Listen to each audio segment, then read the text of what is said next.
We have authority. அதிகாரம் இருக்கிறது. What do you use that authority for? இந்த அதிகாரத்தையும் வல்லமையும் எதற்காக பயன்படுத்துகிறீர்கள்? In John 17 we read there. யோவான் 17ஆம் அதிகாரத்திலே நாம் வாசித்தோம். What is eternal life? நித்திய ஜீவன் என்றால் என்ன? Please read John 17:3. It says, "This is eternal life, that they might know thee, the only true God, and Jesus Christ whom thou hast sent." ஒன்றான மெய்த்தேவனாகிய உம்மையும் நீர் அனுப்பினவராகிய இயேசு கிறிஸ்துவையும் அறிவதே நித்திய ஜீவன் என்று 3ஆம் வசனத்திலே வாசிக்கிறோம். Read it again. மீண்டுமாய் வாசியுங்கள். So that you understand for the rest of your life, you understand what eternal life is. நித்திய ஜீவன் என்றால் என்ன என்பதை உங்கள் எஞ்சிய வாழ்நாள் முழுதுமாய் விளங்கிக் கொள்ளும்படியாக நீங்கள் அதை வாசியுங்கள். It's not just forgiveness of sins or going to heaven. பாவமன்னிப்பு பெற்றால் மட்டும் பரலோகத்துக்கு போய் விடலாம் என்றால் It is knowing God as a father, தேவனை ஒரு தகப்பனாக அறிந்து கொள்வது, and knowing Jesus Christ. இயேசு கிறிஸ்துவையும் அறிந்து கொள்வது. Understood that? விளங்கிக் கொண்டீர்களா? Your children understood it? பிள்ளைகளே விளங்கிக் கொண்டீர்களா? What is eternal life? நித்திய ஜீவன் என்றால் என்ன? Knowing God as father, தேவனை தகப்பனாக அறிந்து கொள்வது, and knowing Jesus Christ as your personal friend. இயேசு கிறிஸ்துவை உங்கள் தனிப்பட்ட நண்பராக அறிந்து கொள்வது. Okay. Now, இப்பொழுது why did God give Jesus authority? இயேசுவுக்கு தேவன் ஏன் அதிகாரத்தை கொடுத்தார்? Jesus came to earth as a man. இயேசு இந்த பூமிக்கு மனிதனாக வந்தார். The Father gave him tremendous authority. பிதாவோ அவருக்கு எவ்வளவோ அதிகாரத்தை கொடுத்தார். What all he could do? அவர் என்னவெல்லாம் செய்ய முடிந்தது? A man dead 3 days ago, he can pull him out of the grave. 3 நாட்களுக்கு முன்பாக மரித்து கிடந்த ஒரு மனிதனை கல்லறையிலிருந்து எழுப்புகிறார். He can multiply 5 loaves into 30,000 loaves. 5 அப்பங்களை 30,000 அப்பங்களாக அவர் மாற்ற முடிகிறது. No problem. பிரச்சனையே இல்லை. He could walk on the water. தண்ணீரிலே அவர் நடக்கிறார். But much greater than all those things. இவர்கள் எல்லாவற்றை காட்டிலும் பெரிய காரியம் என்னவென்றால், See what he says in verse 2. 2ஆம் வசனத்தில் என்ன சொல்கிறார் பாருங்கள். Father, you gave me authority over all people in the world, so that I can give them eternal life. நீர் உம்முடைய குமாரனுக்கு தந்துருளின யாவருக்கும் அவர் நித்திய ஜீவனை கொடுக்கும் பொருட்டு மாம்சமான யாவர் மேலும் நீர் அவருக்கு அதிகாரம் கொடுத்திருக்கிறீர். He didn't say you gave me authority to raise the dead, to walk on the water. தண்ணீரிலே நடப்பதற்கோ மரித்தோரை உயிரோடு எழுப்பதற்கோ எனக்கு அதிகாரம் கொடுத்திருக்கிறீர் என்று அவர் சொல்லவில்லை. Heal the sick. வியாதியஸ்தரை சுகமாக்கும்படியாக. Those are all like drops in the ocean. இவைகள் எல்லாம் கடலிலே காணப்படுகிற ஒரு துளி நீரை போல. What is a drop in an ocean? ஒரு பெரிய சமுத்திரத்தின் ஒரு துளி தண்ணீர் என்ன? Raising the dead, that's a drop. மரித்தோரை உயிரோடு எழுப்புவது அது ஒரு சொட்டு தண்ணீர். What is the ocean? அந்த பெரிய சமுத்திரம் என்றால் என்ன? To have eternal life. நித்திய ஜீவனை பெற்றுக்கொள்ள வேண்டும். Father, பிதாவே, you gave me authority to bring people to have eternal life. ஜனங்களை நித்திய ஜீவனை பெற்றுக்கொள்ள உதவி செய்யும்படியாக நீர் எனக்கு அதிகாரம் கொடுத்திருக்கிறீர். What is eternal life? நித்திய ஜீவன் என்றால் என்ன? What is it? நித்திய ஜீவன் என்றால் என்ன? To know God as Father. தேவனை தகப்பனாக அறிந்து கொள்வது. To know Jesus as a friend and a bridegroom. இயேசுவை ஒரு மணவாளனாக நண்பனாக அறிந்து கொள்வது. What is it again? மீண்டுமாய் சொல்லுங்கள். To know God as a father. தேவனை அப்பாவாக அறிந்து கொள்வது. And to know Jesus as a friend and a bridegroom. இயேசு கிறிஸ்துவை ஒரு மணவாளனாக ஒரு நண்பராக அறிந்து கொள்வது. If you don't know these two, இந்த இரண்டும் உங்களுக்கு தெரியவில்லை என்றால் you don't have eternal life according to Jesus' definition. இயேசுவினுடைய விளக்கத்தின்படி உங்களுக்கு நித்திய ஜீவனே இல்லை. And I wonder, my dear elder brothers, என் அருமையான மூத்த சகோதரர்களே, how many people in your church have got eternal life? உங்கள் சபையில எத்தனை பேருக்கு நித்திய ஜீவன் உண்டு பெற்றிருக்கிறார்கள் என்பது எனக்கு அது ஒரு சந்தேகமாக இருக்கிறது. Some of you are very keen that everybody in your church should not wear ornaments. உங்களிலே ஒரு சிலர் சபையில் இருக்கக்கூடிய யாருமே நகை அணிய கூடாது என்று வாஞ்சை உள்ளவர்களாக இருக்கிறீர்கள். And your church looks so spiritual because they don't wear ornaments. அவர்கள் நகை அணியாது இருக்கிறபடினாலே ஆவிக்குரிய சபையை போல காட்சி அளிக்கிறது. It's a deception.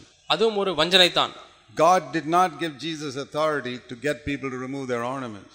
எப்படியாவது ஜனங்கள் நகையை கழற்றி விட வேண்டும் என்பதற்காக பிதாவானவர் இயேசு கிறிஸ்துவுக்கு அதிகாரம் கொடுக்கவில்லை. That is all the gospel of slaves. இதெல்லாம் அடிமைத்தனத்தின் சுவிசேஷம். Gospel of fear. பயத்தின் சுவிசேஷம். Jesus had authority to lead people to know God as a father. தேவனை தகப்பனாக அறிந்து கொள்ளும்படிக்கு ஜனங்களை வழிநடத்துவதற்காக தான் இயேசுவுக்கு அதிகாரம் கொடுக்கப்பட்டது. Do you as an elder brother have the same authority? மூப்பரா இருக்க உங்களுக்கு அதே அதிகாரம் இருக்கிறதா? Yes. ஆம்.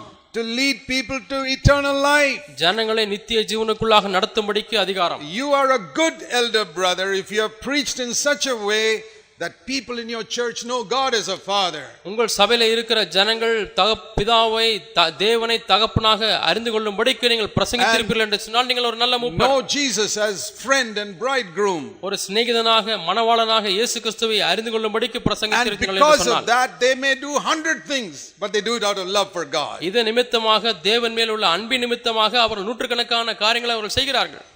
They may do many more things than other people do. மற்ற ஜனங்கள் செய்வதை காட்டிலும் பல காரியங்களை செய்திருக்கலாம். But if they don't do it out of love for God, it is a dead work.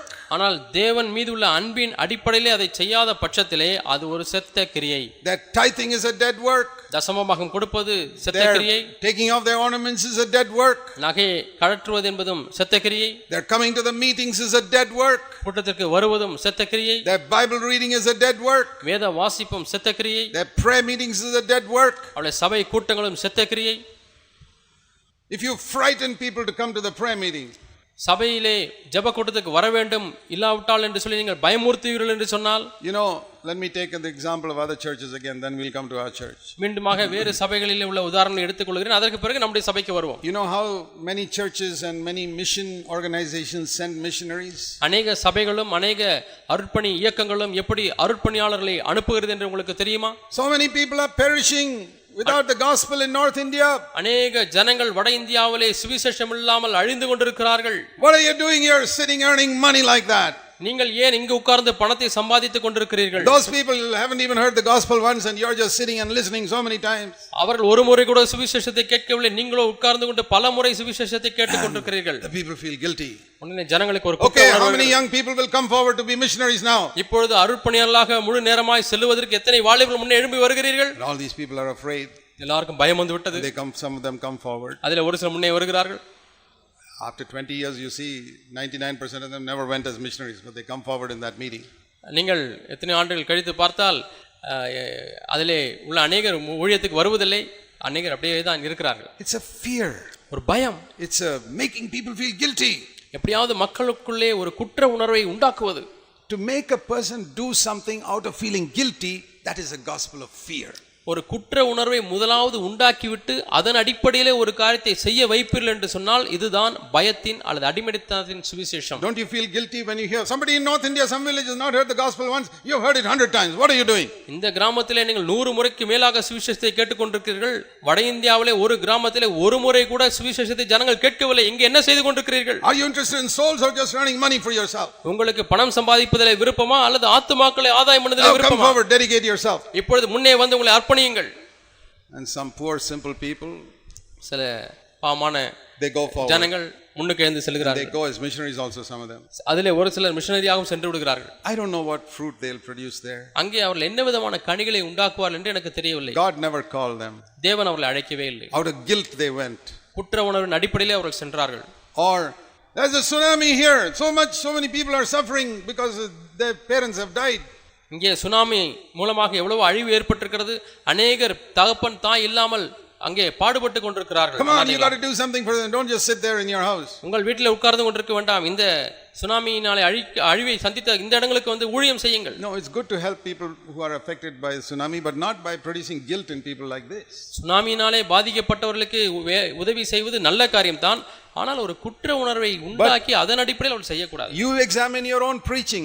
So much of your preaching may be to produce guilt in people. உங்களுடைய பிரசங்கத்தை நீங்கள் சோதித்து பாருங்கள், உங்களுடைய அநேக பிரசங்கங்கள் ஜனங்களுடைய உள்ளத்திலே ஒரு குற்ற உணர்வை உண்டாக்குவதாகவே இருக்கிறது. You fellas come for the picnic, but you don't come for the prayer meeting.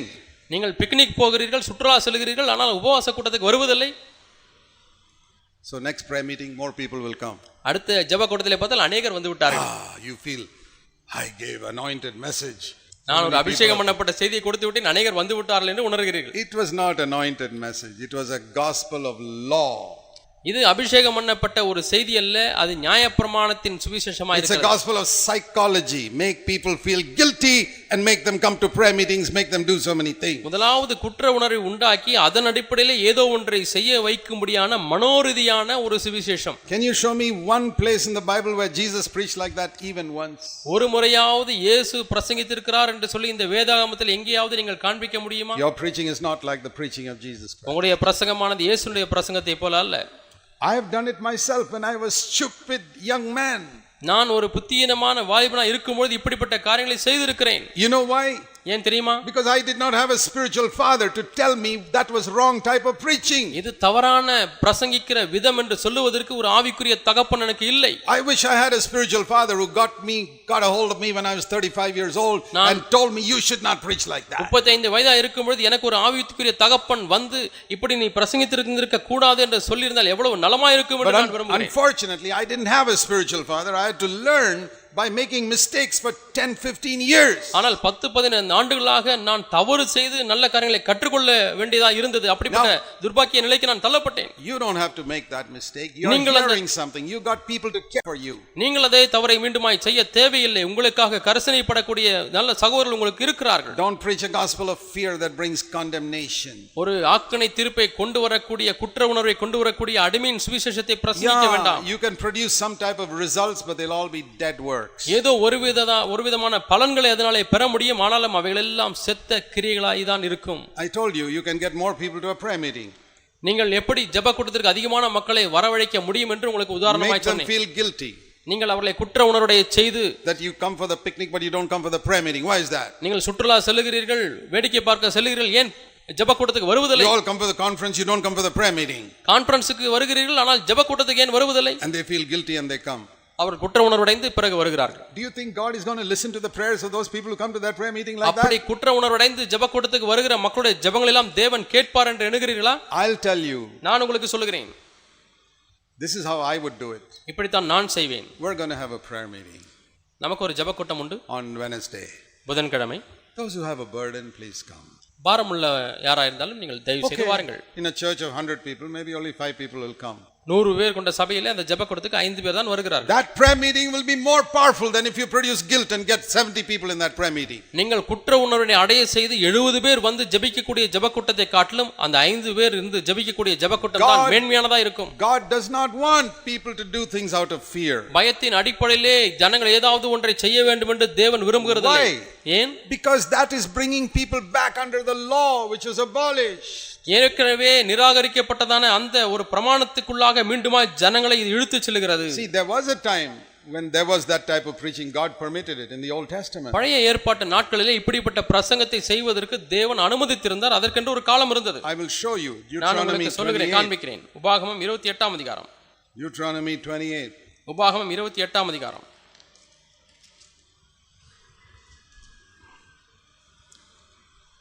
Verse 15. 15ஆம் வசனம். If you don't obey the Lord your God and do all his commandments, all these curses will come upon you. நீங்கள் எல்லா கற்பனைகளின்படியும் கட்டளைகளின்படியும் நீங்கள் நடக்காவிட்டால் செவிகொடாவிட்டால் இப்பொழுது சொல்லப்படும் சாபங்கள் எல்லாம் உன்மேல் வந்து உனக்கு பலிக்கும். In the city or country you will be cursed. நீ பட்டணத்திலே இருந்தாலும் வெளியிலே இருந்தாலும் சபிக்கப்பட்டிருப்பாய். Verse 18, all your children will be cursed. உன் எல்லா பிள்ளைகளும் சபிக்கப்பட்டிருக்கும். And verse 27, your body you'll get bores and tumors and itches from which you'll never be healed. 27ஆம் வசனம், நீ குணமாகாதபடி கர்த்தருனை எரிபந்தமான பருக்கள், மூலவியாதி, சொறி, சிரங்கினாலே வாதிப்பார். And you will become mad, verse 28, and blind and bewildered in your heart. 28ஆம் வசனத்திலே உனக்கு பைத்தியம் வந்துவிடும், நீ குருடனாய் மாறிவிடுவாய், மனத்திகைப்பினாலே வாதிப்பார் என்று சொல்லப்பட்டிருக்கிறது. And verse 38, when you sow in your field you won't get a proper harvest. உன்னுடைய வயலிலே நீ விதைக்கும் பொழுது உனக்கு அறுவடை கிடைக்காது, கொஞ்சமாய் தான் அறுப்பாய். And you will be in debt and you'll be in financial problems always. நீ கடனிலே இருப்பாய், எப்பொழுது பார்த்தாலும் உனக்கு பொருளாதார பிரச்சனைகள் வந்து கொண்டே இருக்கும். So when people hear all that, இதெல்லாம் ஜனங்கள் கேட்கும் பொழுது, I better obey God. ஐயோ நான் தேவனுக்கு கீழ்ப்படிந்து விட்டால் பரவாயில்லை என்று சொல்கிறார்கள். What gospel was that? இது எந்த விதமான சுவிசேஷம்? Fear. பயம். Who told them to preach it? இதை பிரசங்கிக்கும்படி யார் சொன்னது? God. தேவன். Did God tell people to preach a gospel of fear? பயத்தின் சுவிசேஷத்தை பிரசங்கிக்கும்படியா தேவன் சொல்கிறாரா? A message of fear. It was not a gospel. அது சுவிசேஷம் அல்ல, ஒரு செய்தி. It was a message under the law. அது பிரமாணத்தின் கீழாக உள்ள ஒரு செய்தி. Now you turn to the last page of the law, Malachi. இப்பொழுது இந்த பிரமாணத்தின் கடைசி பக்கத்துக்கு திருப்புங்கள். மல்கியா புத்தகம். Malachi chapter 3. மல்கியா புத்தகம் 3ஆம் அதிகாரம். Verse 9. 9ஆம் வசனம். And 10. 10ஆம் வசனம். You're all cursed with a curse. நீங்கள் எல்லாரும் ஒரு சாபத்தினாலே சபிக்கப்பட்டிருப்பீர்கள். Because you're robbing me, says the Lord. நீங்கள் எல்லாரும் என்னை வஞ்சிக்கிறீர்கள் என்று ஆண்டவர் சொல்கிறார். You haven't brought the tithe into the storehouse. நீங்கள் பொக்கிஷ சாலையிலே பண்ட சாலையிலே தசம பாகத்தை கொண்டு வரவில்லை. What preaching is that? இது என்ன பிரசங்கம்? Even the children can tell me. பிள்ளைகள் கூட சொல்லிவிடுவார்கள், என்ன பிரசங்கம் இது? Is that law or grace? பிரமாணத்தின் பிரசங்கமா அல்லது கிருபையின் பிரசங்கமா? Is that before Christ came or after Christ came? கிறிஸ்து வருவதற்கு முன்பாக சொல்லப்பட்டதா அல்லது பின்பாக சொல்லப்பட்டதா? I give you many examples like this. இப்படி பல உதாரணங்கள் உங்களுக்கு Let me காண்பிக்க show முடியும். you another. This is how people quote that even today to get people to pay their tithe. தசமபாகத்தை எப்படியாவது ஜனங்கள் கொண்டு வந்து கொட்ட வேண்டும் என்று சொல்லி இந்த வசனத்தை சொல்லி இன்றைக்கும் பிரசங்கித்துக் கொண்டிருக்கிறார்கள். Why you don't find such verses in the New Testament? ஏன் இப்படிப்பட்ட வசனங்கள் புதிய ஏற்பாட்டிலே காணப்படுவதில்லை? Because you are under grace now. நீங்கள் இப்பொழுது கிருபைக்கு கீழாக Let me give you another example. இன்னொரு உதாரணத்தை உங்களுக்கு சொல்கிறேன். Isaiah chapter 3. ஏசாயா 3ஆம் அதிகாரம்.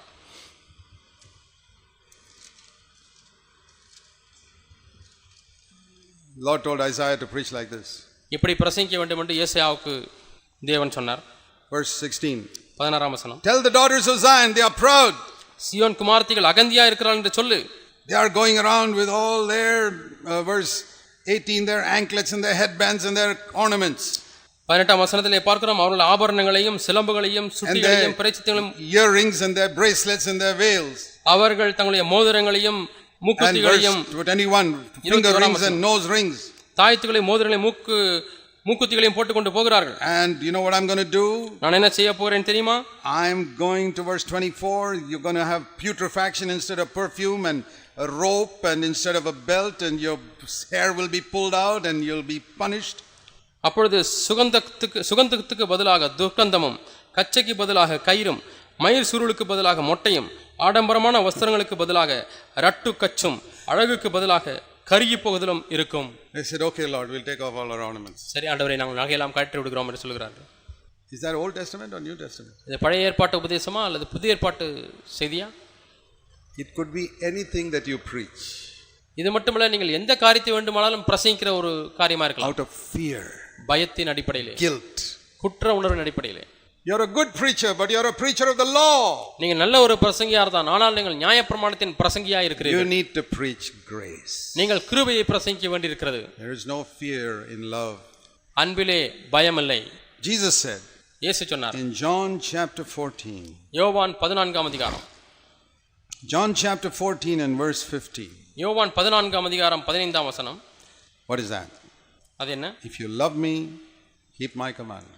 என்னிடத்தில் அன்பா இருந்தால் என் கற்பனைகளை கைக்கொள்ளுங்கள். No fear. பயம் இல்லை. If you love me, keep it. If you don't love me, forget it. நீ என்னை நேசித்தால் கற்பனைகளை கைக்கொள், இல்லாவிட்டால் அதை மறந்துவிடு. And if you don't love me yet, keep my commandments when you love me, maybe next year or whenever. இன்னும் நீ என்னை நேசிக்கவில்லை என்று சொன்னால் அடுத்த வருடம் நீ நேசித்தால் அப்பொழுது கற்பனைகளை கைக்கொள். Are you willing to preach like that? இப்படி பிரசங்கிக்க வேண்டும் என்று விரும்புகிறீர்களா? If you do that, இதை நீங்கள் செய்வீர்களானால் you will produce a congregation of sons and daughters. புத்திரரும் குமாரத்திகளுமாய் இருக்கக்கூடிய ஒரு சபையை உண்டாக்குவீர்கள். You know, one of the burdens that I have had in my heart as I have become older and older is this. நான் எனக்கு வயதாக எனக்கு உள்ளத்திலே வரக்கூடிய பாரம் இதுதான். I say, Lord, how long am I going to have health to travel around like this everywhere? ஆண்டவரே, எல்லா இடங்களுக்கும் இப்படி பிரயாணம் பண்ணக்கூடிய ஒரு ஆரோக்கியம் எவ்வளவு நாட்கள் எனக்கு இருக்கும்? I mean, if you give me health, I'm willing to live up to 200. That's fine. எனக்கு ஆரோக்கியத்தை நீர் கொடுப்பீர் என்று சொன்னால் நான் 200 ஆண்டுகள் கூட வாழ விரும்புகிறேன். But as we look around, humanly speaking, life expectancy is not so much even for God's servants. ஆனால் சுற்றிலும் உள்ள காரியங்களை பார்க்கும் பொழுதும் மனிதனுடைய ஆயுட்காலத்தை கணக்கு பார்க்கும் பொழுதும் தேவனுடைய ஊழியர்களாக இருந்தாலும் கூட இன்னும் அவ்வளவு அநேக ஆண்டுகள் இல்லை. Even the best of God's servants. தேவனுடைய சிறந்த ஊழியர்கள் கூட நீண்ட நாட்கள் வாழ்ந்ததில்லை. We get old. நாம் எல்லாரும் வயதாகிறது. My great burden is ஆகவே என்னுடைய பெரிய பாரம் என்னவென்றால் we should have a generation of mature godly people in our churches. நம்முடைய சபைகளிலே முதிர்ச்சி அடைந்த தெய்வ பக்தி உள்ள அநேக ஜனங்கள் உண்டாக வேண்டும். Taking the responsibility. பொறுப்பை எடுக்கக்கூடிய சகோதரர்கள். But I don't see them. ஆனால் அப்படி நான் பார்ப்பதில்லை. You know why? ஏன் தெரியுமா? Because slaves can never become mature. அடிமைகள் ஒரு காலம் முதிர்ச்சி அடைய முடியாது. Slaves will always be children. அடிமைகள் எப்பொழுதுமே பிள்ளைகளாகவே தான் இருப்பார்கள். 30 years they listen to a gospel of slavery.